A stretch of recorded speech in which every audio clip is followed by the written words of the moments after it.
若正经拄到地动，到底应该安怎来保性命呢？网络顶教人讲，美丽的黄金三角的空间，就是美丽的家具顶较坚固的物体边啊。安尼当建筑物倒来的时阵，会形成一个三角空间，会当增加活命的机会。也毋过专家并无赞成这款的避难法。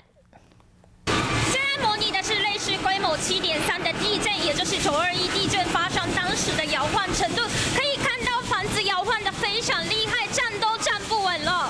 地震来到底要安怎保命？专家讲，美丽倒下骹，甲倒骹撩调，保护身体还有头，安尼姿势是较安全的。网络顶悬流传一个消息，就是讲黄金三角避难法，这个时阵啊，卡说讲壁卡落来。 含地面形成一个黄金三角的空间，会当互你保命，但是这是错误的观念。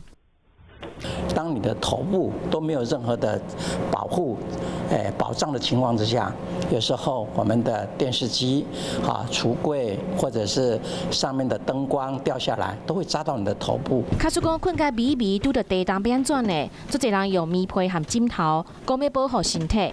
其实这个也是不对的状况，因为这个时候我们周遭有可能我们的家具也都会倒下来。卡说讲，若是开车的时阵对着地动，嘛爱离加油站还有关楼、磅空较远咧，天气较空旷的所在，危急的时阵爱记哩，拍落来掩护，心了定，才会原则才会当保命。